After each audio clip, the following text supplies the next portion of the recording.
Bullet line communications private limited. আপনারা দেখছেন express news, খবর নেয়, খবর দেয়।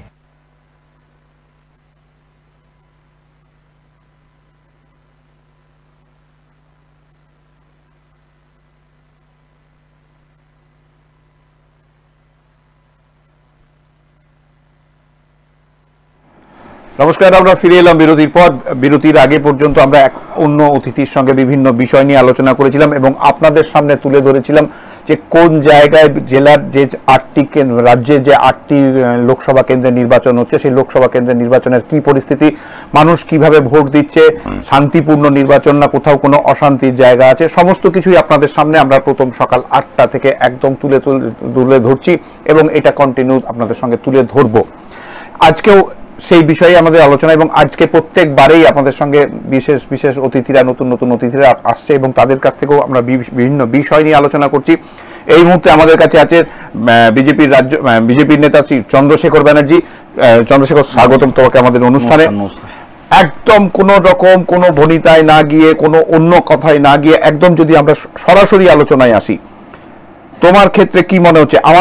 আমাদের চোখে এক অন্য এইবারের যে নির্বাচন, যেটা সিট ছিল তোমাদের দুর্গাপুর বর্ধমান যে আসনটি, এর আগে 2019 সালের নির্বাচনে সুরেন্দ্র সিং আলুওয়ালিয়া যে সিটে মানে কম মার্জিনে হলেও 13 দিনের মাথায় এসে নির্বাচনের লড়াই করে জিতে বেরিয়েছে এবং সব থেকে বড় কথা যেটা বলা যেতে পারে যে সেই সময় বিজেপি কর্মীরা যে সহযোগিতার যে জায়গা তৈরি করেছিল, আজ সেই সহযোগিতার জায়গা দেখা যাচ্ছে না। কি মনে হচ্ছে? বিজেপি কর্মীরা একদম বুথ স্তর থেকে জেলা স্তর পর্যন্ত আমাদের বর্ধমান দুর্গাপুরের প্রার্থী দিলীপ দাস সমর্থনে বুক চিতিয়ে চোখে চোখ রেখে লড়াই করছেন প্রতিটা বুথেই, এটা নিয়ে কোনো সংশয় নেই। এবার হচ্ছে যেটা আমরা লক্ষ্য করছি এই নির্বাচনের ক্ষেত্রে, বর্ধমান দুর্গাপুর এবং হচ্ছে আসানসোল লোকসভা কেন্দ্রকে পাখির চোখ করে তৃণমূল কংগ্রেসের নেতৃত্ব এবং সেখানে মুখ্যমন্ত্রী এবং তার ভাইপো দুজনে মিলে এখানে 18 দিন ধরে দুটো চপার নিয়ে এখানে পড়ে আছেন এবং 8টা লোকসভাকে চরকির মতন ঘুরছেন। পাড়ায় পাড়ায় যেরকম কাউন্সিলররা ঘোরেন, পাড়ায় পাড়ায় মুখ্যমন্ত্রী ঘুরে। শুধুমাত্র আসানসোল দুর্গাপুর যদি হাতছাড়া হয় তৃণমূল কংগ্রেসে, তাহলে তৃণমূল কংগ্রেস দলটার অস্তিত্ব বিপন্ন হবে। কারণ তার যে শক্তি, তৃণমূল কংগ্রেস দলের যে শক্তি চলার, সেটার রেভিনিউটা জেনারেট হয় আসানসোল দুর্গাপুর থেকে, মাটির নিচ আর নদীর উপরে। এই দুটো জিনিস নিয়ে তৃণমূল কংগ্রেস বেঁচে আছে পশ্চিম বর্ধমান জেলায়। আমি যদি তোমার কাছে তুমি যে বিষয়টা বললে এবং সেই বিষয়ে আলোচনায় আসবো, কিন্তু তার আগে জিতেন্দ্র তেওয়ারি বিজেপি নেতা, তার বক্তব্য একবার শুনে নেব। আমরা সেই ছবি দেখতে পাচ্ছি যে রিটার্নিং অফিসারের অফিস থেকে poll day vehicle permission Pandeshwar अंचल के कई बूथों पर कब्जा किया जा चुका है। उसीलिए मुझे रोक कर रखा जा रहा है। एक तरफ मुझे रोक कर यहाँ रखा जा रहा है, दूसरी तरफ बूथों पर कब्जा किया जा रहा है। अल्टीमेटली আমি ঘুরলে বুথ লুট করতে পারবে না, বিভিন্ন বুথে আমাদের লোকজনকে উঠানো হচ্ছে, ধমকি দেওয়া হচ্ছে। এটাই তো, মানুষের ভোটে তো জিততে পারবে না। পাণ্ডবেশ্বরের মানুষ তো এবার রেডি ছিল, ভোট হলেই মানুষ কি করবে? তো যেহেতু আমাদের পোলিং এজেন্টরা রয়ে গেলে, আমি গেলে হয়তো পোলিং এজেন্টরা সাহস নিয়ে রয়ে যাবে, তাদেরকে সরাতে হবে, তাদেরকে ভয় দেখাতে হবে। সেই কারণে আমাকে আটকে রাখবে। আমি তো ল অ্যাবাইডিং সিটিজেন এবং আমাকে আইন বলছে আমার যাওয়া উচিত, আইন বলে আমি যাবো। দেখা যাক, পুলিশ বেআইনি কাজ করছে। আমরা সেই নির্বাচন কমিশনের পক্ষ থেকে এবং ওখানে পুলিশ প্রশাসনের পক্ষ থেকে আটকে দেওয়া হয়েছে, কি বলবে? দেখুন, জিতেন্দ্র তিওয়ারি তার গাড়ির ভিকেল পারমিশন আছে পাণ্ডবেশ্বর বিধানসভায় ভোট যাওয়ার জন্য, মুভমেন্ট করার জন্য, তাকে পুলিশ আটকাচ্ছে। এর মানে কি? তার মানে এটাই যে পুলিশ ওখানে যদি জিতেন্দ্র তিওয়ারি পৌঁছায়, তাহলে হচ্ছে মানুষ ভোট দেবে এবং হচ্ছে যারা পোলিং এজেন্ট হিসাবে ওখানে বসেছেন তাদের মনে শক্তি যোগাবে। সেই শক্তিকে যদি দুর্বল করতে হয়, তাহলে জিতেন্দ্র তিওয়ারিকে ঢুকতে দেওয়া যাবে না।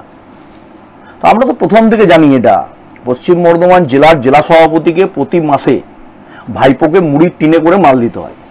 এই মুড়ির টিনে করে যারা মাল পৌঁছায় তাদেরকে যদি চাকরিটা রাখতে হয়, তার চাকরিটা রাখতে গেলে প্রতি মাসের যেটা বাসোহারা, সেটা টাইম টু টাইম পৌঁছাতে হবে। যদি মাসের 30 তারিখ ডেট থাকে, ওটা 1 তারিখ হয়ে যায়, তাহলে হচ্ছে জেলা সভাপতির চাকরি চলে যাবে। তো জেলা সভাপতির রেভিনিউ কালেক্টের যে জায়গাগুলো, পাণ্ডবেশ্বর, জামুরিয়া, বারামুনি, সেখানে কাউকে ঢুকতে দেবেন না। এরা উপদ্রুত এলাকা ঘোষণা করে রেখেছেন। এখানে সেন্ট্রাল গভর্নমেন্ট এবং কেন্দ্রীয় বাহিনীর দুটোরই হচ্ছে এখানে দ্রুত পদক্ষেপ গ্রহণ করা উচিত এই রাজ্যের ক্ষেত্রে। না হলে এখানে মানুষ কোনোভাবেই ভোট দেওয়ার ক্ষেত্রে স্বাধীনভাবে মুক্ত মনে ভোট দিতে পারছেন না। না, আমরা যদি দেখে থাকি যে বিভিন্ন জায়গায় যদি মানে যেখানে সব থেকে বড় অভিযোগ, আমি আপনাকে স্পেসিফিক অভিযোগ করছি, আমি নিজে করেছি, আজকে নিজেই অভিযোগ করেছি স্পেসিফিক মহকুমা শাসকের কাছে। 293 বুথ নাম্বার পশ্চিম বিধানসভা, 94, 95, 96 চারটে পোলিং স্টেশন, জ্ঞানদা প্রসাদ বিদ্যালয় রায়ডাঙ্গা। এখানে বিশেষ সম্প্রদায়ের একটি ছেলে, আমি নাম বললে আপনারা চ্যানেলে আমি নাম করেও বলতে পারি, তার আই কার্ড তৈরি করে দেওয়া হয়েছে ওয়াটার বয় হিসাবে। তাকে আমরা বুথে গিয়ে ধরেছি, সে নিজের বাড়ি থেকে খাবার তৈরি করে ভেতরে খাবার সাপ্লাই করছে। এটা কোন ধরনের নির্বাচন হচ্ছে? আমি স্পেসিফিক নাম করে বলছি, বুথ নাম্বার 243, সেখানে প্রাক্তন বিধায়ক, ওখানে হচ্ছে আমাদের কিছু বাচ্চা বাচ্চা ছেলেরা টেন্ট করেছে যারা নিউ ভোটার, তাদেরকে হচ্ছে কি বলে প্রাক্তন বিধায়কের নেতৃত্বে একদল বাহিনী ওখানে গিয়ে টেন্ট ভেঙে দিয়েছে এবং হচ্ছে চেয়ার টেবিল উল্টে দিয়েছে। তারপরে যখন আমরা গিয়ে আবার ঢুকি, পরবর্তীকালে টেন্টে তারা আবার ভোটার লিস্ট নিয়ে বসে মানুষের কাজ করছে। এই ধরনের ঘটনা ঘটছে। যারা হচ্ছে বুঝতে পারছেন যে এখানে হচ্ছে আমরা মানুষের ভোটটা দিতে পারলে পরাজিত হব, তারা মানুষের রায়টাকে প্রতিফলন করতে দিতে চাইছেন না। এনারা 2017 সালের পৌর নির্বাচনেও একই জিনিস করেছিলেন, আজকেও করার চেষ্টা করেছেন।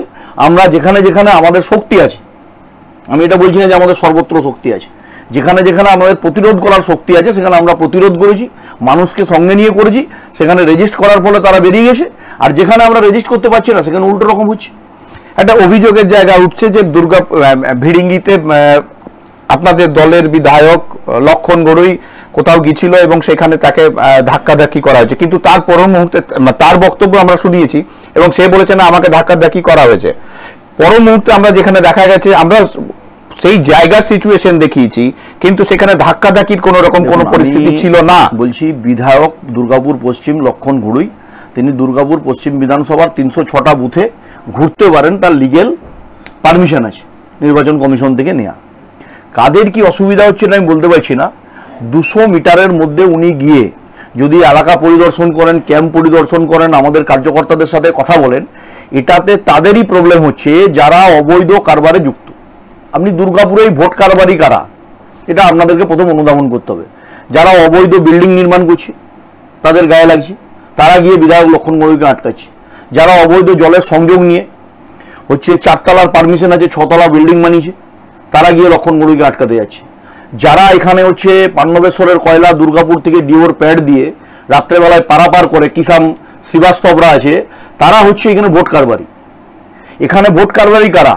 এখানে যারা একটা ক্লাব চালায়, ক্লাবের নামে ডিএসপিতে তারা নিজের ব্যবসাকে সুরক্ষিত করে, তারা হচ্ছে এখানে গিয়ে ভোট লুটের মদত দিচ্ছে।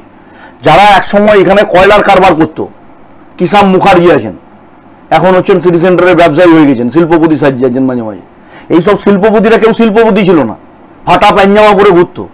আজকে সিপিএম এর আমল থেকে তৃণমূল কংগ্রেসের দোয়ায় রূপান্তরিত হয়ে যারা কয়লার প্যাড জ্বালিয়েছিল তারা আজকে প্রদীপ বাবুদের নেতৃত্বে ভোট করাচ্ছে। কিন্তু এই অভিযোগও যদি তোমাদের বিরুদ্ধে ওঠে এবং দেখা যায় যে তোমরা গত আজ থেকে 3 দিন আগে অমিত শাহজি যখন প্রচারে এসেছিল, আসানসোলে প্রচারের জন্য এসেছিলেন, তার জন্য তাকে তোমাদেরই একজন মানে একদম তাকে কয়লা মাফিয়া বলে চিহ্নিতকরণ করা যায় এবং তাকে সে তাকে যে পরে সংবর্ধনা জানাচ্ছেন আসার জন্য। তো এই জায়গা থেকে তোমরা অন্যের দিকে আঙুল তুলছো। তোমরা যখন আমি আছি একদম দলে জয়েন করেছি, তারা কি একদম সবাই? আমরা তো বলছি তো, আমরা তো অস্বীকার করছি না। আমরা যাদেরকে করেছি, রাজু ঝা দুর্গাপুরে হচ্ছে এন্টারপ্রেনার হিসেবে পরে মানুষের কাজ করেছেন, এবং হচ্ছে যাদের কথা বলছেন এই জয়দেব খাঁ যার নাম আসছে, তিনি যখন নরেন চক্রবর্তীর পাশে বসে ছবি তোলেন, তার মায়ের শ্রাদ্ধে গিয়ে ফুল দেন, তার সাথে এক মঞ্চে ছবি আসে, তখন জয়দেব খা কি সমাজসেবী হয়ে যায়? আর বিজেপির মঞ্চে থাকলে জয়দেব খা কয়লা কারবারি। দেখুন এইসব নাটক করে না বেশি দিন হচ্ছে ঘোমটার নিচে খ্যামটা নাচ করে বেশি দিন তৃণমূল কংগ্রেস থাকতে পারবে না। এই ওপেন হবেই, মানুষের কাছে প্রকাশ হয়ে গেছে। কিন্তু একটা জায়গা মানে দুর্গাপুর, বর্ধমান, এই জায়গায় যদি কান পাতলে একটা জিনিস কিন্তু খুব পরিষ্কার আসছে। আমি যেটা প্রথমে শুরু করেছিলাম যে তোমাদের নিজেদের মধ্যে একটা সমস্যা, আমি একটু আসবো, সেটা হচ্ছে যে আমি একবার দেখে নেব আলুওয়ালিয়াজি তিনি একটা জায়গায় বসে আছেন এবং সেইখান থেকে সমস্ত জায়গায় তার কন্ট্রোল রুম থেকে সমস্ত কিছুর উপরে, সমস্ত জায়গার উপরে, বুথের উপরে তিনি নজর রাখছেন কিভাবে কোথায় কি হচ্ছে না হচ্ছে। এবং আমি পিসিআর কে বলবো তার যে বক্তব্য ছিল সেই বক্তব্য যদি একটু শোনানো যায় তাহলে। কিন্তু ওভারঅল মানে আমরা একটা টার্গেট করে রেখেছিলাম যে কি 9টা নাগাদ অবধি প্রায় 10% পোলিং হয়ে যাওয়া উচিত। তো আমাদের কাছে যে রিপোর্টিং আছে যে কি ওভারঅল 13% প্লাস হয়েছে। তো সেটা 9:30 রিপোর্ট। তো আমরা এখন 11:30 দেবো আর একটা রিপোর্ট। তো কী পাবো তাতে বুঝবো। এই হারে যদি যায় তো আমার মনে হয় 75 to 80% পোলিং। কোথাও কোনো বিক্ষিপ্ত ঘটনা একটু ছিটফুট হচ্ছে, মানে আইসোলেশনে যেখানে ঘটনাগুলো ঘটছে, কিন্তু তেমন কোনো সিরিয়াস ঘটনা ঘটে এখন পর্যন্ত। আমার কাছে তো অভিযোগ আসছে, কন্টিনিউয়াসলি কমপ্লেন্টগুলো ফাইল হচ্ছে, কোনো অসুবিধা নেই। আমার তো প্রায় 30 জন বসে আছি আমরা। We are receiving call, we are sending to the appropriate authority. C-Vigil আছে, প্লাস QRT টিম আছে, প্লাস সেক্টর ইনচার্জ যারা আছে তাদেরকে খবর পাঠানো। হ্যাঁ ঘটেছে, বলছি তো আমি ছিটফুট ঘটনা, যেটা ওয়াইড স্কেল যেটা হয় সেটা সেকেন্ড ঘটনা হলো কি বেরোবেন আপনি? না, সেটা তেমন যদি গুরুতর ঘটনা কিছু ঘটে নিশ্চয়ই বেরোবো। আর এমনিতে ইলেকশনের দিনে আমি কিছু খুব একটা বেশি বেরোই না, কেন কি আমার তো প্রায় 1900 বুথ আছে। 1900 বুথের মধ্যে এখন তো আমি যেখানে বেরোবো তুমি লাইভ দেখিয়ে দেবে তাকে। তো একটা আইসোলেটেড বুথে যে আমার ওয়ার্কার বসে রয়েছে সে দেখবে যে ওখানে গেল, আমার এখানে কেন এলো, তো আমার তো জানা নাই। অঞ্চলের বিজেপির প্রার্থী, তার কথা শুনলাম, তিনি তার বক্তব্য রাখলেন এবং তিনি কন্ট্রোল রুম থেকে সমস্ত কিছুই দেখে যাচ্ছেন এবং সেই অনুযায়ী তিনি ব্যবস্থাও নিচ্ছেন।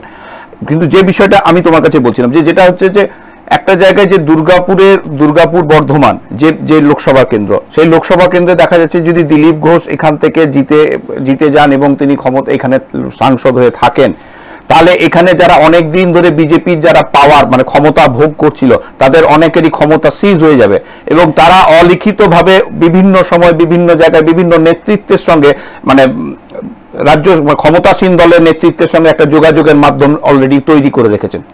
দেখুন, আমাদের দলে 3 জন নেতা।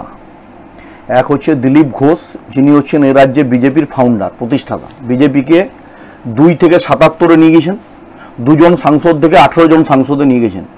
দিলীপ ঘোষ হচ্ছে এমন একটা লোক যে বাংলার বুথে বুথে ঘুরে গ্রাম বাংলায় প্রচারকের কাজের মাধ্যম দিয়ে তার অকৃতদার একজন মানুষ, যিনি হচ্ছেন মানুষের সমস্যায় নিরসনে গ্রাম বাংলায় কি করে সংগঠন তৈরি করতে হয় বিজেপির, তার নাম দিলীপ ঘোষ। তাই দিলীপ ঘোষকে কে কি করছে চক্রান্ত, আমি এর উত্তর দেবো না। দিলীপ ঘোষের একটাই উত্তর, বর্ধমান দুর্গাপুর লোকসভা কেন্দ্রের লোকেরা বলছে হাউ ইজ দ্য জোস, এবারের প্রার্থী দিলীপ ঘোষ। বর্ধমান দুর্গাপুরের মানুষ বলছে এবারে বুথে ভোট পাবে দিলীপ ঘোষ। তাই ওই কে কোথায় কি করলো, কে পেছনে কি বললো, মিডিয়া কাকে নিয়ে তির্যক মন্তব্য করলো, আমরা এসবের মধ্যে যাচ্ছি না। যে গ্রামীণ এলাকাগুলোতে আমরা বর্ধমান দুর্গাপুর লোকসভা কেন্দ্রে কম ভোট পেতাম, মন্তেশ্বর, ভাতার, বর্ধমান উত্তর, বর্ধমান দক্ষিণ, গলসি, সেবারে এখান থেকে গ্রামের মানুষরা আজ সকাল থেকে উৎসবের মেজাজে ভোট দিচ্ছে। আর দুর্গাপুরে কয়েকটা ছিচকে চোর যারা হচ্ছে রাত্রেবেলায় প্যাড চালায়, যারা হচ্ছে আমি বললাম না যে বিল্ডিং এর অবৈধ অনুমোদন দিয়েছে যাদের, তারা জানে যে তাদের ব্যবসাটা খতম হয়ে যাবে দিলীপ ঘোষের। দিলীপ ঘোষ খড়গপুরে মাফিয়া রাজ শেষ করে আসা লোক, তো এখানকার এই ছোটখাটো 2-4টে মাফিয়ার ভয় থাকবে না? তারা তো জানে যে দিলীপ ঘোষ এসে গেলে আমাদেরকে একদম 6 ফুটের ডান্ডা দিয়ে কি করে ঘোরাতে হয়, দিলীপ ঘোষ জানে। সেই ভয়টা তাদের আছে, সেই আতঙ্ক থেকে এগুলো করছে। বুথে বুথে গন্ডগোল, ভিড়িঙ্গি টিএন স্কুলে, ভিড়িঙ্গি গার্লস হাই স্কুলে, 30 নম্বর ওয়ার্ডে লিলুয়াবান প্রাইমারি স্কুল, কি বলেছে রায়ডাঙ্গায় জ্ঞানদা প্রসাদ বিদ্যালয়, এবং হচ্ছে কিছু জায়গা আশিসনগর 39 নম্বর ওয়ার্ডে বেলতলা বলে একটা বুথে ওখানে হচ্ছে গন্ডগোল করছে। যারা এইরকম 2-4-10টা বুথে গন্ডগোল করে ভাবছে গণভোট হচ্ছে। আমরা আলোচনায় যাবো, কিন্তু মহুয়া মিত্র তার বক্তব্য একটু শুনে নেব, তিনি কি বলছেন।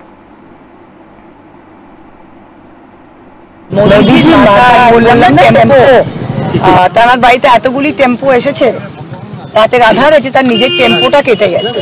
পাগলের প্রলাপ, যা কথা বলছেন আমাদের আর কিছু ক্যাম্পেইন করার দরকার নেই, কারণ প্রত্যেকবার মোদিজি মুখ খুলছেন ও এমন একটা কথা বলছে যেটা সামলাতে আর তার রিয়াকশন সামলাতেই বিজেপির ঘাম ছুটে যাচ্ছে।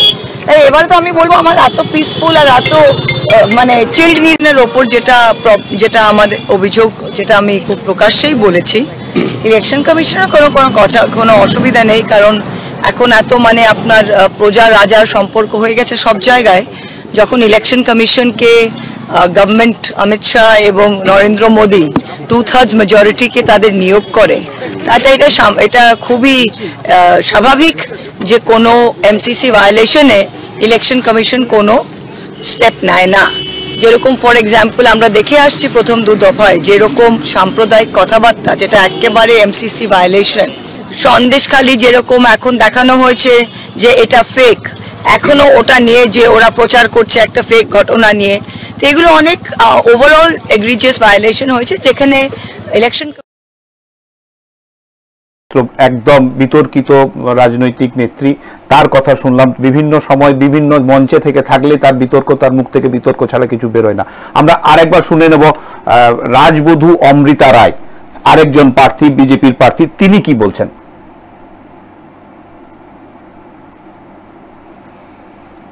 মিলন ঘোষের বিরুদ্ধে অভিযোগ মানে ফেস্টুন বা পোস্টার বা ফ্ল্যাগ যাই থাক পার্টির, সেটা এরা বোধহয় খুলতে গিয়েছিল যা বুঝলাম। তো 300 মিটারের মধ্যে তো রাখা যায় না সেটা খুলতে গিয়েছিল, খুলতে দেয়নি, সেই নিয়ে অশান্তি, পুলিশ ডেকেছে এবং এদের নামে আইসি নাকি অর্ডার দিয়েছেন 2 ছেলেকে তুলে আনতে। হ্যাঁ, খুনেরও হুমকি কদিন ধরেই দিচ্ছিল, সেটা আমি শুনেছি। মিলন ঘোষ কোন রাজনৈতিক দলের? সেটা আমি এখনো শিওর নই, তবে আমার মনে হলো শাসক। আপনাদের তরফ থেকে অভিযোগ করেছেন? আমাদের তরফ থেকে এখন ওই অভিযোগটা করবে যে কি হয়েছিল, ডিটেলসটাও করবে। এবং সব থেকে বড় জিনিস হচ্ছে যে এটা খুব অন্যায় কথা যে পট করে লোকের গায়ে হাত দিয়ে দেওয়া, এবং ইউনিফর্ম করে এটা করা যায় না। শুরু থেকে কোনো রকম ভাবে অভিযোগ নিতে অস্বীকার করেছে পুলিশ, এরকম কোনো খবর আপনার কাছে? ওকে তো আটকে রাখছে, আর কিছু বলছে না। আমরা এলাম বলে এখন কমপ্লেনটা নিই, মানে কোনো লিগ্যাল অ্যাকশন না হয়নি যার বিরুদ্ধে অভিযোগ এসেছে? কিছুই নাই, মানে যাকে মেরেছে তাকে অ্যারেস্ট করেছে? হ্যাঁ, না, যাকে মেরেছে তাকেই তুলে এনেছে, তাকে এবার তুলে এনেছে পুলিশ। আচ্ছা, হ্যাঁ, বলছে যে আমরা এখন ওখানে বসিয়ে রেখেছি, আমি আইসি অর্ডার পেলে তবেই ছাড়বো, নাহলে ছাড়বো না। ওর বিরুদ্ধে পুলিশের মূলত অভিযোগটা কি? না, ও তো বলছে যে আইসি আমাদের বলেছে 2 জনকে উঠিয়ে আনতে, তা আমরা একজনকে পেয়েছি, একজনকে এনেছি। ওনার নাম যাকে তুলে নিয়ে আসা হয়েছে রাজু রক্ষী। আচ্ছা, শুনলাম রাজবধূ অমৃতা রায়, তার বক্তব্য, এবং একটি ছোট্ট ঘটনা ওখানে ঘটেছে যেটা নিয়ে ওনার পুলিশের এবং যে পরিস্থিতি হয়েছে সেটা নিয়ে তিনি তার বক্তব্য রাখলেন। কিন্তু এবং সব থেকে বড় জিনিস, তিনি সেখানকার ভোটার নন এবং তিনি ভোট দিতে পারেননি, তিনি কলকাতায় ভোট দেবেন। আমার যে আলোচনার মধ্যে ছিলাম আর কি, সেটা হচ্ছে যে আমরা দেখছি যে একজন বিধায়ক, একজন প্রাক্তন বিধায়ক, তাদের ভূমিকা নিয়ে বিভিন্ন জায়গায় বিভিন্ন সময় একটা জিজ্ঞাসা চিহ্ন উঠছে আর কি। আমি যেটা নিয়ে আলোচনা করছিলাম যে ক্ষমতা যদি হাত থেকে সিজ হয়ে যায়, পাওয়ার যদি সিজ হয়ে যায়, সেক্ষেত্রে একটা বড়, তুমি যেমন বলছিলে যে যারা এখানের বিভিন্ন রকমের অপকর্মের সঙ্গে যুক্ত, যাদের লাইসেন্সবিহীন বিভিন্ন রকমের কাজকর্ম করছে, তারা চাইছে না দিলীপ ঘোষ এখানে আসুক, তারা বাধা দেওয়ার চেষ্টা করছে। কিন্তু ঠিক এই জায়গায় যাদের ক্ষমতা চলে যাবার ভয় থাকছে, যাদের হাতে ক্ষমতা থেকে, যাদের যেটুকু ক্ষমতাই তাদের মধ্যে থাকুক, তারাও হাত থেকে ভাবছে যে এটা যদি চলে যায়, তো তাদেরও একটা ভূমিকার জায়গা পাওয়া যাচ্ছিল। আসানসোলেও যদি বলা যায় যে আসানসোলের ক্ষেত্রেও ঠিক তাই, এবং দুর্গাপুরের ক্ষেত্রেও ঠিক তাই। দেখুন, আমি একটা সর্বভারতীয় দল করি, ভারতীয় জনতা পার্টি একটা সর্বভারতীয় দল। এই দলের কোনো সিদ্ধান্ত ওই চায়ের দোকানে পাড়ার ঠেকে পাড়ার গুমটির সামনে বসে হয় না। দিলীপ ঘোষ প্রার্থী বর্ধমান দুর্গাপুরে, এটা কেন্দ্রীয় নেতৃত্ব ঠিক করেছেন। সেই ঠিক করাকে কেন্দ্র করে আমরা ফ্রম ডে 1 দিলীপ দাকে নিয়ে দুর্গাপুরের অলিতে গলিতে ঘুরে মানুষের রায় দেখেছি। দিলীপ দাকে নিয়ে কোনো চক্রান্ত করা যাবে না। দিলীপ ঘোষ এমন একটা ব্যক্তিত্ব, দিলীপ দাকে দুর্গাপুর বর্ধমানের মানুষরা গণভোট দিচ্ছেন আজকে। যারা ভাবছেন যে ওই কয়েকটা 2-4টে বুথে গন্ডগোল করে দিলীপ ঘোষকে হারানো যাবে, তারা মূর্খের স্বর্গে বাস করছেন। আর আমরা 4 জুন ভোটটা বেরোক, তারপর হচ্ছে আমরা তো কেন্দ্রে 3য়বারের জন্য সরকার গড়ছি। এই যারা ছিচকে চোরগুলো দুর্গাপুরের, যারা এই অবৈধ বিল্ডিংয়ের অনুমতি নিয়ে 4 তলার পারমিশন 8 তলা বানিয়েছে, 6 তলা বানিয়েছে, জলের লাইন কেটে দিয়ে সংযোগ নিয়ে, অবৈধ সংযোগ নিয়ে এখনো পর্যন্ত ব্যবসা করে খাচ্ছে। কেউ হচ্ছে কয়লার প্যাড চালাবার নামে আজকে যারা হচ্ছে বুথ লুটে নেতৃত্ব দিতে গেছিল, তাদেরকে মানুষ প্রতিহত করেছে। আমরা বিভিন্ন জায়গায় দেখেছি এই কারবারিরা দুর্গাপুরে পৌর নির্বাচনেও একই জিনিস করেছেন, আজকে লোকসভা নির্বাচনেও একই জিনিস করতে চলেছিলেন। কিন্তু আমরা সেখানে স্ট্রংলি অপোজ করাই, রেজিস্ট করাই, তারা পিছিয়ে গেছে। তো আমরা আবার বলছি 4 জুনের পর এখানকার বর্ধমান দুর্গাপুরের সাংসদের নাম হচ্ছে দিলীপ ঘোষ।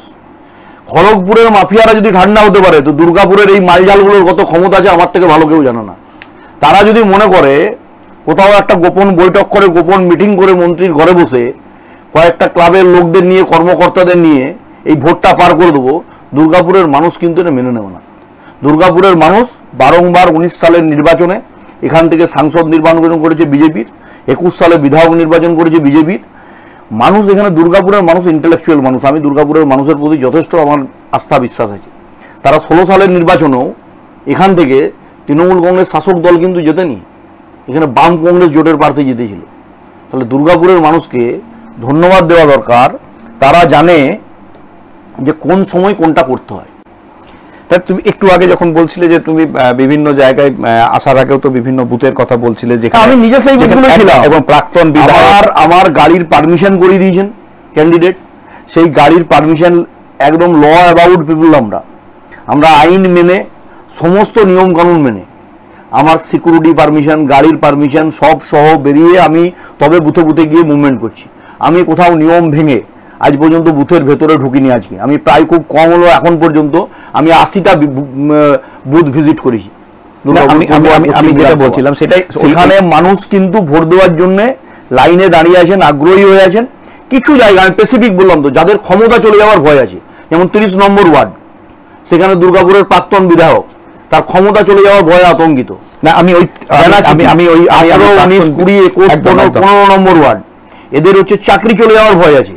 চাকরি মিনস এরা যে অবৈধ কারবারগুলো করে এসছেন সেগুলো যদি হাতছাড়া হয়, এনারা জীবনে কোনোদিন অফিসিয়ালি ইনকাম ট্যাক্স দিয়ে একটা পান গুমটি করেননি, 5 টাকার কোনোদিন বিজনেস করেননি, জীবনে কোনো চাকরি করেননি।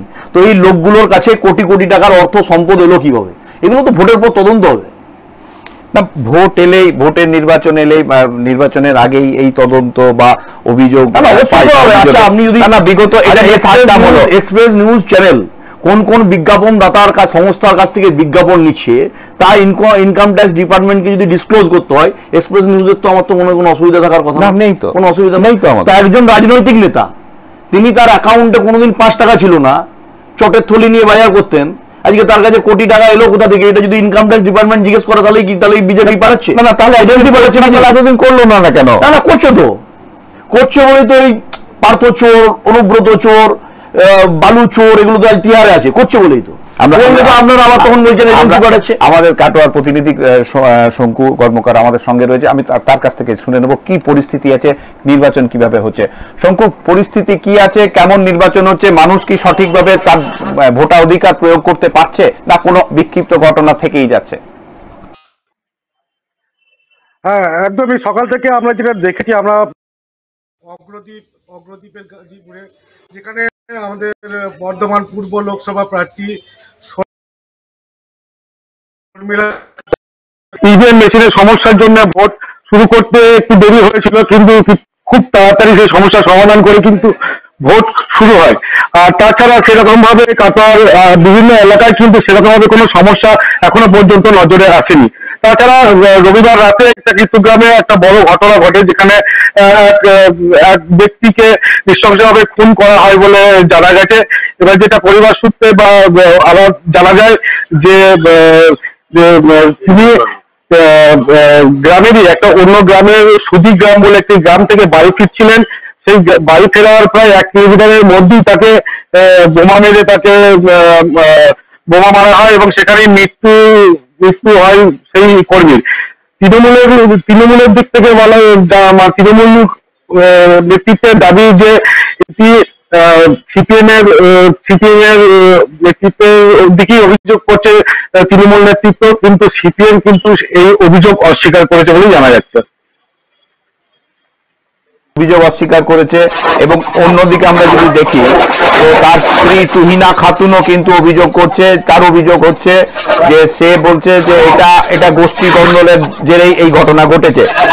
অপরদিকে যদি আমরা দেখেছি যে তৃণমূলের পক্ষ থেকে বিধায়ক, কাটোয়ার বিধায়ক, তিনি যে মন্তব্য করলেন তাতে তিনি তার পরিষ্কার কথা তিনি বললেন, সেটা হচ্ছে যে এখন তিনি স্বাভাবিক অবস্থায় নেই। তার স্ত্রী মিন্টু শেখের স্ত্রী তুহিনা খাতুন এখন স্বাভাবিক অবস্থায় নেই, তাই তিনি এখন এই কথা বলছেন। উনি স্বাভাবিক অবস্থায় ফিরে এলে তিনি অন্য কথা বলবেন। মানে এই যে পরে এলে অন্য কথা বলবেন, এখন তিনি অস্বাভাবিক অবস্থায় আছেন তাই তিনি দলের দিকে দোষ তুলছেন, এটা কেমন যেন একটু মানে এই কথার কোনো সরলীকরণ আমরা পেলাম না। কি মনে হচ্ছে? যেটা আমরা কালকে রাতে যেটা জানতে পেরেছি যে তার স্ত্রী একটা বিবৃতি দিয়েছিলেন, কিন্তু সেই বিবৃতির পরিপ্রেক্ষিতে আমরা এর কোনো সদুত্তর বা ওখানকার বিধায়কের সঙ্গে সেরকমভাবে যোগাযোগ করতে পারিনি।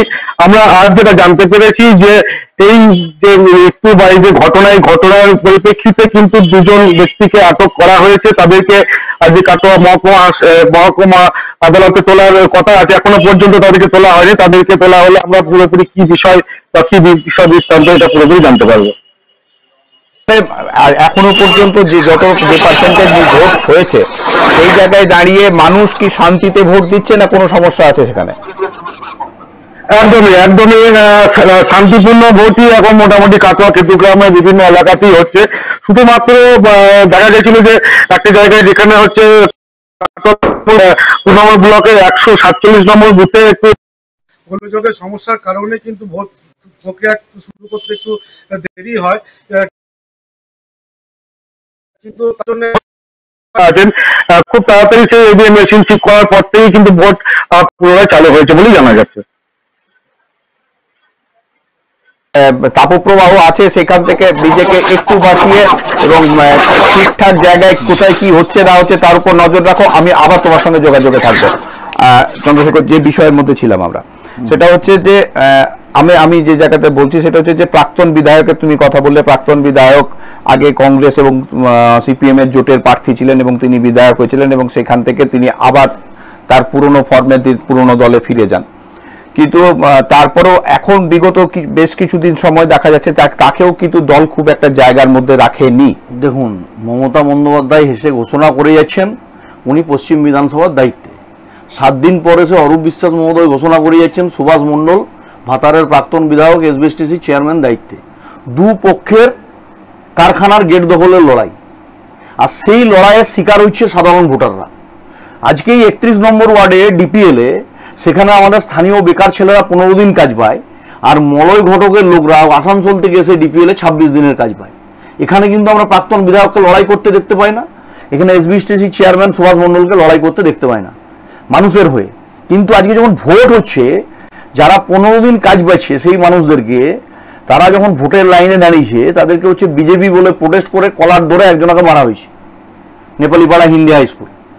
সেখানে হচ্ছে যারা এই ধরনের অত্যাচার করছে, বুথে বসতে, রাজু চৌহান আমাদের একজন কর্মী বুথে বসেছেন, তার বাবাকে বলছে পার্টি অফিসে এসে দেখা করুন, কাল থেকে কাজে ঢুকতে দেবো না, গেট পাস কেটে নেওয়া হোক। এইরকম যারা অত্যাচার করছে আমরা দেখেছি চিরদিন সময় সমান কাহরে নাই যায়। তো আমরা সিপিএম এর দেখেছি 34 বছরের দোর্দণ্ড প্রতাপ ক্ষমতা, এখানেই রাজনীতি করেছি, তখন ছাত্র রাজনীতি করেছি আমরা। সেই সিপিএম আজকে শূন্য থেকে মহাশূন্যের পথে চলে গেছে। আর এই তৃণমূল কংগ্রেস একটা দিন আসবে চাটাই পাতার লোক পাবে না, সেই দিন এই নেতাগুলোর কি হাল হবে শুধু মনে রাখবেন। কিন্তু তোমারও তো রাজনৈতিক জীবনে তৃণমূল কংগ্রেস। আমি একটা সময় মমতা বন্দ্যোপাধ্যায়কে নেত্রী মেনে এটা আমার বিশ্বাস ছিল যে মমতা বন্দ্যোপাধ্যায় পারেন বাংলায় পরিবর্তন আনতে। সেই বিশ্বাস যদি অমর্যাদা কেউ করেছেন, নেত্রী করেছেন, নেত্রীর দলের লোকেরা করেছেন, তার কারণে সর্বভারতীয় দলে যোগ দেওয়া। নেত্রীর প্রতি বিশ্বাস থাকার বলেই তো 2011 সালে কেন্দ্রীয় বিজেপির নেতৃত্বরা রাজনাথ সিং থেকে শুরু করে অটল বিহারী বাজপেয়ী থেকে শুরু করে এলকে আদবানি থেকে শুরু করে মমতা বন্দ্যোপাধ্যায়কে যদি আশীর্বাদ না দিতেন, গায়ত্রী দেবী কালীঘাটের বাড়িতে অটল বিহারী বাজপেয়ী তাকে পায়ে হাত দিয়ে প্রণাম করেছিলেন। মমতা ব্যানার্জিকে যদি কেউ রেকগনিশন দিয়েছিল তো ভারতীয় জনতা পার্টি। উনি তো গদ্দার, সবদিকে বড় গদ্দারের নাম হচ্ছে মমতা ব্যানার্জি। এনডিএ সমর্থন নিয়ে বাংলায় ক্ষমতা দখল করেছেন, এনডিএ সমর্থন নিয়ে মানুষের রায় পেয়েছেন। ক্ষমতায় আসার পর একটা পরিবার 35টা প্লট কিনেছে দুটো রোডে, হরিশ মুখার্জি রোড আর হরিশ চ্যাটার্জি স্ট্রিট। একটা বিল্ডিং তৈরি হয়েছে, সেখানে হচ্ছে এসকেলেটর থেকে শুরু করে ঝাড়বাতি লাগিয়ে বিল্ডিং তৈরি করা হয়েছে। আর নির্বাচন কমিশনের নমিনেশনে লিখছেন আমার অ্যাকাউন্টও নাই, ব্যাংকও নাই, বউও নাই, ঘরও নাই, কিছুই নাই। এই নাটক লোকে কতদিন দেখবে? এই নাটক দেখতে দেখতে লোকে হচ্ছে বুঝে গেছে আসল চরিত্রটা। এই চোরগুলোকে তাড়ানো ছাড়া কোনোভাবেই এখানে সুষ্ঠুভাবে ভোট সম্ভব নয়। আমরা বারংবার বলেছি, আমরা ভারতবর্ষের যশস্বী প্রধানমন্ত্রীকে যতবার আমরা বলার সুযোগ পেয়েছি, কেন্দ্রীয় গৃহমন্ত্রীকে যতবার বলার সুযোগ পেয়েছি, আমরা এই কথাই বলেছি, এই বাংলায় আপনি সেন্ট্রাল ফোর্স দেন, আপনি এই বাংলায় যাই করুন, এখানে 356 ধারা জারি না করলে এই চোর প্রশাসনকে কোনোভাবে হাঁটানো সম্ভব নয়। কারণ এই চোরগুলো সমাজের সর্বস্তরে ঢুকে গেছে। আমি কি বলছি আপনাকে, একজন তৃণমূল কংগ্রেসের বিশেষ সম্প্রদায়ের বুথের নেতা, সে সেই বুথে ওয়াটার বয়ের কাজ করছে, সে বুথের বাড়ি থেকে এই লম্বা লম্বা টিফিন গাড়ি নিয়ে বুথের ভেতরে ঢুকছে। আমি গিয়ে ধরেছি আজকে 356 ধারা জারি করে পরে যে নির্বাচনের কথা বলছো, তাহলে সম্ভব? এই চোরগুলো প্রশাসনের সাথে, চোর আর প্রশাসন মিলে মিশে এক হয়ে গেছে। আপনি দেখতে পাচ্ছেন না, এখানে হচ্ছে এই চোরগুলোকে নিয়ে মন্ত্রীরা মিটিং করে রাত্রেবেলা মন্ত্রীর বাসগৃহে, বাসভবনে। এটা কোন ধরনের প্রশাসন? একটা রাজ্যের মন্ত্রী, তিনি একজন শিক্ষিত মানুষ বলে আমি অন্তত জানতাম, ব্যক্তিগতভাবে শ্রদ্ধা করতাম, তিনি তার বাসভবনে রাত্রেবেলায় ভোটের 2 দিন আগে এই চোরগুলোর সাথে মিটিং করছেন ভোট লুট করার জন্য। 2টো ক্লাবের মাল আর বাকিগুলো হচ্ছে কি বলে হচ্ছে প্যাড চালানো মাল। তা মন্ত্রীও তো, তিনিও তো চাকরি করছেন। হ্যাঁ, তিনি যার চাকরি করছেন তার কাছে কমিটমেন্ট আছে, যে তাদের কাছে কমিটমেন্ট তো একটাই, আমি তো পরিষ্কার বললাম, পিসি আর ভাইপো 18 দিন ধরে দুর্গাপুরে পড়ে সিটি রেসিডেন্সি হোটেলে, এবং সেখানে হচ্ছে গান্ধী মোড়ে একটা চপার, ভগৎ সিং স্টেডিয়ামে একটা চপার, 2টো চপার নিয়ে একটা লোকসভা কেন্দ্রের পাড়ায় পাড়ায় ঘুরছেন। আর শুধুমাত্র এই করিডোর করে রেখেছেন, এটাকে গ্রিন করিডোর, যাতে পশ্চিম বর্ধমান জেলা সেফ প্যাসেজ হয়। এই সেফ প্যাসেজ দিয়ে মুড়ির টিনে করে পুলিশ কনভয়ের ভেতর দিয়ে কলকাতায় মালটা পৌঁছে যায়। মাল না থাকলে তৃণমূল শূন্য। এই যে এক কথায় বলতে গেলে যদি আমরা বলি, সেটা হচ্ছে যে এই যে মানে পশ্চিম বর্ধমান, যদি বলি পশ্চিম বর্ধমান শুধু নয়, আসানসোল এবং দুর্গাপুর বর্ধমান, এই যে 2টো সিট, এই 2টো সিট যে লড়াইটা খুব সত্যি করে তোমার কথা অনুযায়ী যদি বলো, যে তুমি যেটা বলছো যে মাননীয় মুখ্যমন্ত্রী এবং রাজ্যের সাংসদ, মানে বিদায়ী সাংসদ অভিষেক বন্দ্যোপাধ্যায়, তারা দুজন যেভাবে এই ঘটনার সঙ্গে দুর্গাপুরে বিগত 18 দিন ধরে যে লড়াইটা করছেন, যে প্রচারের জায়গায় আছেন, তো এই লড়াইটা কি শুধুই বিজেপি এবং তৃণমূলের লড়াই, না শুভেন্দু অধিকারী ভার্সেস অভিষেক ব্যানার্জির লড়াই? দেখুন, এখানে কোনো শুভেন্দু অধিকারী ভার্সেস অভিষেক ব্যানার্জির লড়াই নয়, এটা আমি বলছি আপনাকে দায়িত্ব নিয়ে। এখানে লড়াইটা হচ্ছে পরিষ্কার, পশ্চিম বর্ধমান জেলার মাটির নিচের সম্পদ, নদীর বালি, আপনার হচ্ছে এলাকার মোরাম, এই এলাকার আসানসোল দুর্গাপুরের ছাঁট লোহা, একে বিক্রি করে কলকাতায় মাল নিয়ে যাওয়া, শান্তিনিকেতন পর্যন্ত পৌঁছাতে হবে। এই যে আদান প্রদানের রাস্তা, এই আদান প্রদানের রাস্তা যদি আলু আলিজি যেতেন এবং দিলীপ দা যেতেন একত্রিতভাবে, সব বন্ধ হয়ে যাবে। এই যে ভয়, এই ভয় থেকে 18 দিন ধরে এখানে 1-2টো সিটের জন্যে পড়ে আছেন এখানে একজন মুখ্যমন্ত্রী। এটা তো ভাবতে হবে কেন পড়ে আছেন। 2টো সিট হাতছাড়া হওয়া মানে পিসি ভাইপোর মাটির তলা থেকে চলে যাওয়া, পা সরে যাওয়া। তারা 42টা সিটের মধ্যে এই 2টো সিটকে একমাত্র এই কারণে টার্গেট করেছেন, যে তাদের যে অর্জিত সম্পদ, অর্জিত রেভিনিউ, আইপ্যাকে প্রশান্ত কিশোররা চলে গেছেন, প্রতীক জৈনরা আছেন, তারা যে কারবার করছে, লিখছে দেওয়ালে দেওয়ালে। এখন তার তৃণমূল কংগ্রেসের কোনো লোক দেওয়াল লেখে না, পতাকা লাগায় না, ফেস্টুন লাগায় না, প্রচার করেন না। প্রতীক জৈন আইপ্যাকের সিও, তিনি সমস্ত প্রফেশনাল ওয়েতে করেন। তাদের একটা প্রফেশনাল রেট আছে, একটা টেন্ডার করা আছে যে মাসে এই মাসোহারা দিতে হবে, তৃণমূল পরিচালিত করে আইপ্যাক। তো সেই মাল কোথা থেকে আসবে? মাল আসার জায়গা হচ্ছে পশ্চিম বর্ধমান। তাহলে পশ্চিম বর্ধমানের আসানসোল থেকে দুর্গাপুর, যে প্রশাসনিক ডিস্ট্রিক্ট, আর অর্গানাইজেশনাল ডিস্ট্রিক্ট বলছি না, প্রশাসনাল ডিস্ট্রিক্ট, এই ডিস্ট্রিক্টের উপরে আপ টু গলসি পর্যন্ত, গলসি ব্লকে, শিল্লাঘাট থেকে শুরু করে, দামোদর থেকে শুরু করে, অজয় থেকে শুরু করে, তার বালি, মাটির নিচের কয়লা র্যাটহোল করে। আর বারংবার আপনারা বলছিলেন না, ওই যে জয়দেব খান, জয়দেব মন্ডলদের কথা বলছেন, এরা কাদের আমলে তৈরি? রাজুজা কোন আমলে তৈরি? রাজুজাকে কি বিজেপি তৈরি করেছে নাকি? বাম আমলের সম্পদেরা। তৃণমূল সেটাকে আরো হচ্ছে আপনার ভালো করে মোড়কে মুড়ে কালার দিয়ে সেপাপ দিয়ে তাদেরকে হচ্ছে রেখেছে পকটস্থ করে। তারপর তোমরা নিলে না, না আমরা নিলাম মানে কোনো যদি কাউকে কেউ যদি দলে আসে আর তার যদি সে নিজের জীবনে সুধার আনতে চায়, সে যদি বলে আমি আমার পাস্ট লাইফ ছেড়ে দিয়ে আমি হচ্ছে ভালো হোটেল ব্যবসা করব, ভালো এন্টারপ্রেনার হিসেবে হসপিটাল তৈরি করব, মানুষের কাজ করব, সেই ধরনের মানুষরা যদি তার নিজের সুধার চায়, সে যদি ভারতীয় জনতা পার্টিতে জয়েন করে যদি ভাবেন যে হচ্ছে আমি মানুষের কাজ করব, দল তাকে মনে করেছে হয়তো সুযোগ দিয়েছেন, এটা দলের উচ্চ নেতৃত্বের বিষয়, এই বিষয়ে বলার মতন জায়গায় আমি নেই। আমি একজন দলের জেলার সহসভাপতি এবং দলের মুখপাত্র হিসেবে আমার যেটুকু বলার অধিকার আছে তার বাইরে গিয়ে আমি বলবো না। কিন্তু আপনারা টিভি খুললেই আজকে আপনাদের চ্যানেলে দেখা যাচ্ছে, এরকম হচ্ছে শয়ে শয়ে বাংলায় চ্যানেল যারা সকাল থেকে দেখাচ্ছেন কেন্দ্রীয় বাহিনী এবং পুলিশ থাকা সত্ত্বেও একাধিক জায়গায় বিজেপি কর্মীদের মারধরের অভিযোগ, বুথ ক্যাম্প ভেঙে দেওয়া, বুথ ভেতরে ঢুকে পড়ে হচ্ছে লাইনে গন্ডগোল করা, ভোটারদের প্রভাবিত করার অভিযোগ, এবং বিভিন্ন জায়গায় আপনি দেখুন ফ্ল্যাগ, ফেস্টুন, ফ্লেক্স সমস্ত ছেড়ে দেওয়া হয়েছে। এটা কিন্তু তৃতীয় দফার নির্বাচন পর্যন্ত এই পরিস্থিতি তৈরি হয়নি, আজকে কিন্তু এই পরিস্থিতি তৈরি হয়ে গেছে। তাহলে যারা এই পরিস্থিতি তৈরি করেছে তাদেরকে একসময় মানুষকে জবাবদিহি করতে হবে। মানুষের থেকে বড় কেউ নেই। আমরা রাজনীতিতে মনে করি মানুষই শেষ কথা, তাই মানুষ যখন সিদ্ধান্ত নেবেন পরিবর্তনের, সেদিন কেউ আটকাতে পারবে না। আমরা গতকাল হই আর আপনি আমরা ব্রেকিং এ দেখছি যে বিজেপির এক নেতৃত্বকে মারধর হয়েছে। আমরা যদি কালকে দেখে থাকি, কালকের দিকে একটু পেছন দিকে ঘুরি, সন্দেশখালী এইবারের নির্বাচনের আগে থেকে সন্দেশখালী এক উত্তপ্ত জায়গায় পরিণত হয়ে আছে। সন্দেশখালীকে নিয়ে বিরোধ বিজেপি, ভারতীয় জনতা দল যেভাবে সন্দেশখালীকে সামনে নিয়ে আসার চেষ্টা করছে, এবং তৃণমূল কংগ্রেসের পক্ষ থেকেও কিন্তু সন্দেশখালীকে সেটাকে চাপা এবং ভুয়ো বলার জন্য বিভিন্ন রকমভাবে প্রক্রিয়া সেটা কিন্তু প্রমাণ করার জন্য চেষ্টা চালিয়ে যাচ্ছে তারা। গতকাল আমরা দেখেছি যে সন্দেশখালীতে পঞ্চায়েতের কর্মাধ্যক্ষকে তাকে মারধর হয়েছে, এবং সেই মারধরের পরিপ্রেক্ষিতে 4 জন বিজেপি কর্মীকে তারা অ্যারেস্ট করেছে। দেখুন, সন্দেশখালীতে কে বা কারা ওই ভিডিও ফুটেজ ভাইরাল করছে, কাল আপনারা দেখিয়েছেন, তো আপনারাই দেখিয়েছেন, আমি তো অন্য কোথাও দেখিনি, আপনাদের চ্যানেলে দেখানো হয়েছে, এবং হচ্ছে আরো অন্যান্য সংবাদ মাধ্যম তারা ওই খবর পরিবেশন করেছেন। কালকেও মহিলারা ওই ভিডিও ভাইরাল করার জন্য তাকে হচ্ছে ঝাঁটা, লাঠি, জুতো হাতে জুতো পেটা করা হয়েছে। তো সন্দেশখালীর মহিলারা যারা 650 জন এফিডেভিট দিয়েছেন ম্যাজিস্ট্রেটের কাছে 168 রেকর্ড হওয়ার পরে কখনো সেই বয়ান বদল করা যায় না। যারা এগুলো বলছে তারা মূর্খ। এবং আমি আপনাকে বলছি, একটা ভিপিএন নাম্বার থেকে যে খবর লিক করা হয়েছিল, সেই লিক করার পরে যে পুলিশ অফিসার করেছেন তার সমস্ত তথ্য সিবিআই নিয়ে গেছে। তাদেরকে কিভাবে কোন কায়দায় ফাঁসবে শুধু একটু দেখতে থাকুন। আমরা না, এই যে ধরুন আরো কয়েকটা দিন আপনাদেরকে অপেক্ষা করতে হবে।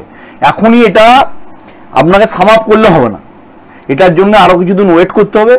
আজকে সিবিআই যখন তদন্ত করছে, আজকে হচ্ছে সন্দেশখালীর মাটি থেকে ওখানে আপনার হচ্ছে যে কি বলে হচ্ছে অস্ত্র উদ্ধার হচ্ছে, তো তৃণমূল পার্টিটার নামটা তুলে দেওয়া উচিত। এখন জেহাদি জামাতিদের পার্টি হয়ে গেছে। তো এই পার্টিটার মূল লক্ষ্য যদি বিকাশ হতো, মূল লক্ষ্য যদি উন্নয়ন হতো, আর আপনি যদি মমতা বন্দ্যোপাধ্যায় বাংলার উন্নয়ন করে থাকেন, বাংলার মানুষকে প্রকল্প দিয়ে থাকেন, আপনাকে দুর্গাপুরে সিটি রেসিডেন্সিতে পড়ে থাকতে হতো না, আপনি আজকে কালীঘাটের বাড়িতে থাকতেন, মানুষ আপনার সমর্থনে সকালবেলায় বেরিয়ে ভোট দিত। আপনি যদি প্রকৃত অর্থে উন্নয়ন করেন, প্রকৃত অর্থে তৃণমূল যদি উন্নয়নের কাজ করে থাকে, তাহলে এই প্রতিটা বুথে ঢুকে প্রত্যেকটা জায়গায় আমরা দেখে নেবো, আলোচনায় থাকবো। কিন্তু তার মধ্যে মারামারি হচ্ছে থানাতে পুলিশের লাঠিচার্জ, এবং যেভাবে পুলিশ লাঠি নিয়ে তাদের মারধর, একদম প্রকাশ্যে পুলিশের মারধর, পুলিশের লাঠিচার্জ যেভাবে চলছে আর কি, তাতে পরিস্থিতি একদম আমরা একদম প্রকাশ্যে দেখতেই পাচ্ছি যে কি হচ্ছে, কিভাবে চলছে। পুলিশ কিন্তু কে বা কারা কোন জায়গায় দাঁড়িয়ে আছে। আমি পিসিআর কে বলবো আরো ডিটেলসে যেন এটা নিয়ে আলোচনা করা যায়, সেরকম পরিস্থিতি তৈরি করতে। কারণ মানুষ যেখানে দাঁড়িয়ে আছে, মানুষ শান্তিতে যাতে ভোট দিতে পারে, সেটাও যেমন দেখার বিষয় আছে। যাতে উপদ্রব করার জন্য যারা ভেতর থেকে বা বাইরে থেকে আসছে, তারা যে দলেরই হোক, তাতে বাজ বিচার না করে উচিত এদের একদম পরিষ্কার সঠিকভাবে তাদেরকে সরিয়ে দেওয়া, এবং মানুষের ভোট দানের যে তার যে অধিকার, নৈতিক অধিকার, সেই অধিকার থেকে যাতে সে বঞ্চিত না হয়, সেই দিকটা নজর রাখা।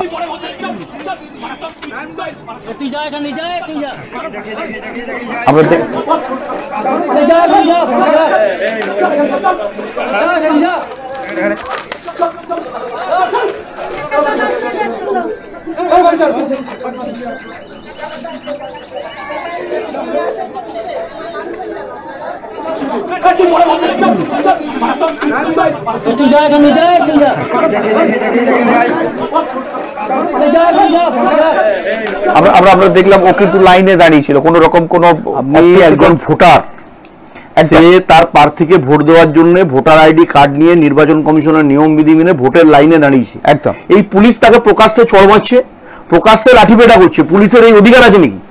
এই মমতা পুলিশ, দলদাস পুলিশ এইভাবে প্রতিটা বুথ কেন্দ্রে আজকে গন্ডগোল পাকানোর চেষ্টা করছে, আর নির্বাচন কমিশন চুপ করে বসে আছে। নির্বাচন কমিশন কেন এই পুলিশ অফিসারকে এখনই স্যাক করছে না? এই ভিডিও দেখার পরে সংবাদ মাধ্যম চতুর্থ স্তম্ভ, তারা যখন এটাকে দেখাচ্ছে তারপরে দাঁড়িয়েও নির্বাচন কমিশন কোনো ব্যবস্থা নিচ্ছে না। এই মমতা পুলিশ আর পার্টি মিলে মিশে এরা লুট করছে। এই লুটের বিরুদ্ধে আমাদের প্রতিবাদ। এরা হচ্ছে মানুষকে ভোট দিতে দেবো না, 5 বছর ভোটের দিন ভোট লুট করে ক্ষমতায় থাকবো, মানুষের কাছে তাহলে যেতে হবে না। আগে আমরা যারা নির্বাচিত জনপ্রতিনিধি হিসেবে নির্বাচিত হওয়ার জন্য লড়াই করতাম, তারা জানতাম 5 বছর পর নির্বাচনে যেতে গেলে মানুষের রায় নিতে হয়, তাহলে আমাকে মানুষের কাজ করতে হবে। এখন তৃণমূল কংগ্রেসের নেতৃত্বরা জেনে গেছে ভোটের দিন আমরা ভোট লুট করব, মানুষের রায় নিতে হবে না, 5টা বছর ক্ষমতায় থাকবো, আমরা শুধু মাল কামাবো। কে কত মাল কামাবো? একটা এমপির টিকিট নিতে গেলেও টাকা দিতে হয়, একটা কাউন্সিলরের টিকিট নিতে গেলেও টাকা দিতে হয়, একটা পঞ্চায়েতের টিকিট নিতে গেলেও টাকা দিতে হয়। তাই আপনারা দেখেছেন ওই ভাইপোর জনজোয়ার নবজোয়ার, সেখানে ওই টিকিট বিলির নামে ওই টেন্ট খাটিয়েছিল না, মাচা মেরেছিল যাত্রার আসরের মতন। ওই মাচাতে কিভাবে হচ্ছে লোক গিয়ে গন্ডগোল পাকাচ্ছিল যারা ক্যান্ডিডেট হতে যায়, সেই কারণটাই তো প্রতিফলিত হচ্ছে। আমরা তো আগেই বলি। আমি যদি বলি যে একদম তোমরা তোমাদের মতন করে তো অভিযোগ করবেই, সেটা আমরা অভিযোগ করছি তো আপনি দেখাচ্ছেন না, এটার কথা আমরা অভিযোগ করলে বিরোধী দল অভিযোগ করছে তো আপনারা দেখাচ্ছেন যে একজন ভোটার লাইনে দাঁড়িয়ে আছে, তাকে পুলিশ আমরা তো এটা দেখাচ্ছি এবং আমরা এটাও বলছি। তাহলে মানব অধিকার কমিশন কোথায়? তাহলে কোনো মানুষের, সাধারণ মানুষের নাগরিক অধিকার নেই? একজন ভোটার ভোটের লাইনে ভোট দেবেন, তাকে একজন সিভিক আইডেন্টিফাইড করে দিচ্ছে যে কে হচ্ছে বের করে দিতে হবে লাইন থেকে। সিভিকরা ভেতরে থাকার কোনো নিয়ম নেই। আমি তো আপনার সংবাদ মাধ্যমে তাহলে আমার কথা হচ্ছে যে তোমাদের ভূমিকা কোথায় আছে? বিজেপির ভূমিকা, বিজেপি কি বুথে ঢুকে মারামারি করবে? না, বুথে ঢুকে মারামারি তো রাস্তায় নেমে আন্দোলন করছে বলেই তো আজকে তৃণমূলের গাত্র দেওয়া হচ্ছে।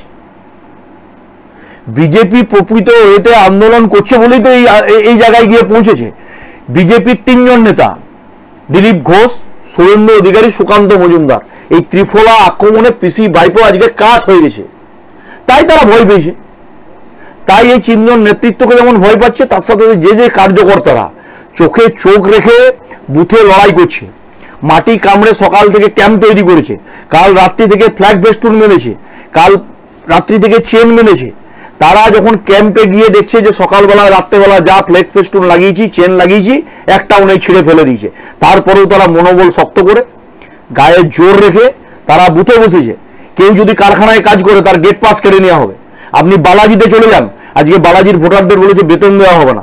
বাসকোপায় বুথের এজেন্টরা আমাদের ঢুকতে গেছিল দুর্গাপুর পূর্ব বিধানসভায়, 2 জন এজেন্টকে বের করে দেওয়া হয়েছে। পরবর্তী পর্যায়ে আমরা যাই, আমাদের জেলার জিএস অভিজিৎ দত্তকে নেপালিপাড়া হিন্দি স্কুলে পাঠানো হয়, সেখানে রাজু চৌহান আমাদের বুথ প্রেসিডেন্টকে বের করে দেওয়া হয়। এ কি হচ্ছে এগুলো? এটা কোন ধরনের নির্বাচন? আমরা যারা একটা সময় দুর্গাপুরের মাটিতে রাজনীতি করেছি, তারা আমরা এই বেসিসে রাজনীতি করেছি যে এখানে সব দল থাকবে, জাতীয় কংগ্রেসেরও ঝান্ডা থাকবে, সিপিএমেরও থাকবে, তৃণমূলেরও থাকবে, বিজেপিরও থাকবে। মানুষ যাকে গ্রহণ করবে সে হচ্ছে সরকারি দলে থাকবে, মানুষ যাকে বর্জন করবে সে বিরোধী দলের ভূমিকা পালন করবে। আমরা তো এই শিক্ষায় শিক্ষিত হয়েছি, আমরা রাজনৈতিক পরিবারের ছেলে, আমরা সেই পরিবার থেকে এই শিক্ষা পেয়ে এসেছি। আমরা এই পরিবার দেখিনি যারা হচ্ছে কালীঘাটের টালির চালায় থাকবো বলে গরিব মানুষের ছল কপট করে তারা যদি আজকে কোটি কোটি টাকা অবৈধ উপায়ে না রোজগার করতো, আজকে ওই পিসি ভাইপোদের কালীঘাট মন্দিরের সামনে চট পেতে জবা ফুল বিক্রি করতে হতো, ধূপ বিক্রি করতে হতো, বাংলার মানুষেরা দেখতো তাড়ি তাড়ি। তারা আজকে ক্ষমতা পেয়ে গিয়ে ক্ষমতার অপব্যবহার করছেন। আর এই কয়েকটা মাল যারা হচ্ছে একসময় বাংলাদেশ থেকে বিশেষ সম্প্রদায়ের অত্যাচারে অত্যাচারিত হয়ে শ্রীনগর পল্লী থেকে শুরু করে 20 নম্বর ওয়ার্ডে এসে বসবাস করছিলেন পাট্টার জমিতে, তারা আজকে 2-4টে বিল্ডিং করে, যদি হচ্ছেন অবৈধ বিল্ডিং নির্মাণ তৈরি করে যদি ভাবেন যে হচ্ছে টিউশনি পড়াতো প্রাইভেট, তারা আজকে বলছে শিল্পপতি হয়ে গেছি। এই চোর ছাচ্চলগুলোকে আপনারা সংবাদ মাধ্যম দেখিয়ে পরে হিরো বানাচ্ছেন। এদের কি ছিল বলুন না? এরা বাংলাদেশে বলতো আমাদের সুপারি গাছ আছে, বাংলাদেশে হচ্ছে বলতো যে কি বলে হচ্ছে পুকুর আছে, মাছ আছে, তারা হচ্ছে ওখানে বিশেষ সম্প্রদায়ের লাত খেয়ে এই বাংলায় এসছেন, এখানে বাম আমলে পাট্টা নিয়েছেন শ্রীনগর পল্লীতে। আর আজকে হচ্ছে ওখানে বিভিন্ন বিড়িঙ্গি গ্রামের, আমার লজ্জা লাগে সব থেকে, এক সময় আনন্দবাবুদের নেতৃত্বে আমার বাবারা রাজনীতি করেছেন। আমার সেই পরিবারের লোকেদের প্রতি একটা সময় শ্রদ্ধা ছিল, আজকে অশ্রদ্ধা হয় এই কারণে যে এইসব মাইনারগুলো তাদের পেছনে পেছন ঘুরে, এবং তিনি প্রশাসক মন্ডলীর সদস্য হয়ে প্রধান হওয়ার সুবাদে তারা হচ্ছে ওখানে বিল্ডিং নির্মাণের ছাড়পত্র পায়, তারা অবৈধ নির্মাণের সুযোগ পায়। আর তাদের ওই ফ্যামিলির একটা ব্যাকগ্রাউন্ড ছিল, যারা আনন্দবাবুর মানে একটা সুনাম এই গোটা জেলা জুড়ে, সেই সুনামকে যারা দুর্নাম করলেন শুধুমাত্র ক্ষমতা দখল করতে গিয়ে। আমি শুনে নেব এই পেছনের মালগুলো একদম আপনারা জানেন 19 নম্বর ওয়ার্ড, আমি আর নাম বলে ছোট করবো, আমি 19 নম্বর ওয়ার্ড, 21 নম্বর ওয়ার্ড, 15 নম্বর ওয়ার্ড, এই চোরগুলো আজকে হচ্ছে বুথ লুট করার জন্য আমাদের প্রতিনিধি রণ ঘোষ আছে, রণ ঘোষের কাছ থেকে জেনে নেবো। রানা, কি পরিস্থিতি আছে সকালবেলা থেকে যে উত্তেজনার যে তারদ চলছে সেটা কোন জায়গায় দাঁড়িয়ে আছে? একমাত্র ভিরিঙ্গিতে একটু উত্তেজনা হয়েছে, লক্ষণ ঘরুইকে ঢুকতে দেয়নি এবং ওখানে পোলিং এজেন্টকে বসতে দেয়নি, সেই নিয়ে লক্ষণ ঘরুই যখন গেলেন তখন তৃণমূল কর্মীরা তাকে ওখান থেকে সরিয়ে দেন। বিক্ষিপ্ত ঘটনা ছাড়া শান্তিপূর্ণভাবেই ভোট হয়েছে এখনো পর্যন্ত। এখন আমি রয়েছি ভাদুবালা জেমুয়া হাই স্কুলে, সেখানে 4000-এর উপরে ভোটার, শান্তিপূর্ণভাবে ভোট হয়েছে। তবে যেটা আমরা পঞ্চায়েতে দেখেছিলাম যেভাবে বিশৃঙ্খলা বা ভোট নিয়ে কারচুপি, ছাপ্পা ভোট, সেইটা এখনো পর্যন্ত দুর্গাপুর মহকুমায় সেভাবে আমার চোখে পড়েনি। আমি বিভিন্ন বুথে গিয়ে দেখেছি। তো জেমুয়া যেই অঞ্চলটা একটা সেন্সিটিভ এলাকা বলে পরিচিত, সেই এলাকায় এসে দেখলাম যে এখানেও শান্তিপূর্ণভাবে ভোট চলছে, ভোট গণনা সভা লাইন দিয়ে ভোট দিচ্ছে। এখানে 4000-এর উপরে ভোটার, অ্যারেঞ্জমেন্ট সেভাবে রয়েছে, পুলিশ প্রশাসন এবং কেন্দ্র বাহিনী, ন কোম্পানির কেন্দ্র বাহিনী দুটো বিধানসভায় মোতায়েন রয়েছে। দুর্গাপুর পূর্ব এবং পশ্চিম এই দুটো বিধানসভায় 9 কোম্পানির কেন্দ্র বাহিনী রয়েছে। এখনো পর্যন্ত সেরকম ভিরিঙ্গিটাকে কেন্দ্র করে হয়েছে, এর বাইরে সেরকম অপ্রীতিকর ঘটনা সেরকম আমার চোখে পড়েনি এখনো পর্যন্ত। ভোট শান্তিপূর্ণ। তো আমাদের হিসাব, সরকারি হিসাব যেটা আমরা এখনো পাইনি, সকাল 9:30টার পর 15% ভোটার ভোট দিয়েছে। তো এখনো পর্যন্ত আমার মনে হয় যেটা আমি যেটা বুথ সমীক্ষায় দেখলাম 30%-এর উপরে ভোট অলরেডি পড়ে গেছে। যদি তোমার কাছে কোনো ভোটার থাকে যিনি ভোট দিতে গেছেন বা ভোট দেওয়া হয়ে গেছে, তার সঙ্গে কি কথা বলা যেতে পারে? আপনি ভোট দিয়েছেন, আপনি ভোট দিয়েছেন, আপনি ভোট দেবেন, আপনি এখনো ভোট দেননি, ভোট দেবেন আপনি কোন অঞ্চলে? আপনি জেমুয়া, আপনি এখনো ভোট দেননি। না, আমি এখন একজনকে পেলাম তিনি ভোট দিয়েছেন। এছাড়াও আমি কয়েকজন ভোট দিয়ে ফিরছে, আমি তাদের কথা বলে নিচ্ছি। কয়েকজন মহিলারা অলরেডি ভোট দিয়েছেন। দিদি আপনি তো ভোট দিয়েছেন? দিদি বলছেন যে আপনি অলরেডি ভোট দিয়ে দিয়েছেন, তো কোনো ভোট দিতে কোনো অসুবিধা তো হয়নি? না, কোনো অসুবিধা হয়নি, কিছু অসুবিধা হয় নাই। উনি যদি ভোট দিয়েছেন, আপনার নাম কি? আমার নাম জারাফা বিবি। জারাফা বিবি, উনি বলছেন যে ওনার ঠিক আছে।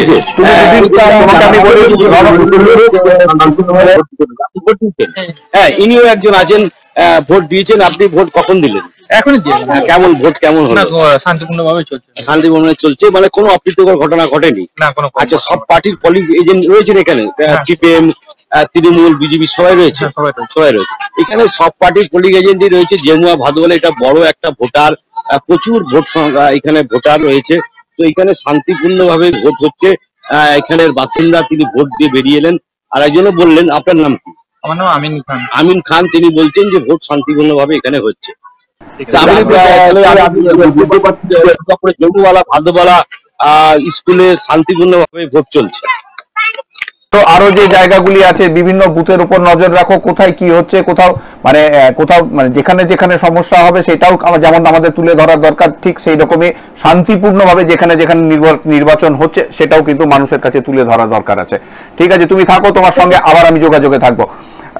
আমরা আমাদের দুর্গাপুরের প্রতিনিধি রানা ঘোষের সঙ্গে কথা বললাম। তার কথা অনুযায়ী জেমুয়া বা ওই অঞ্চলে যে শান্তিপূর্ণভাবে নির্বাচন হচ্ছে এটা তার কাছ থেকে, এবং ভোটাররাও শান্তিপূর্ণভাবে ভোট দিচ্ছে। আমরা আমাদের এই পার্টের সময় একদম শেষ করার আগে একটা কথা বলতে চাই যে আপনারা যারা আমাদের অনুষ্ঠান দেখছেন এবং যারা ভোট দিয়েছেন তারা তো ঠিক আছে, যারা ভোট দেননি এখনো তারা খুব সময় মতন ঠিক সময়ের মধ্যে গিয়ে নিজের ভোটটা দিয়ে আসুন। এবং একটা কথা মনে রাখবেন যে সচেতনতা, আপনি যদি নিজের জায়গা থেকে সচেতন হন তাহলে আপনার পাশাপাশি আপনাকে দেখে আরো 5 জন সচেতন হবেন। নিজে ভালো থাকুন, অপরকে ভালো থাকার সুযোগ করে দিন। এই বলে এই অনুষ্ঠানটি আজকের মতন এখনকার মতন শেষ করব। আবার কিছুক্ষণ পরেই আপনাদের সঙ্গে দেখা হবে বিরতির পর। ধন্যবাদ।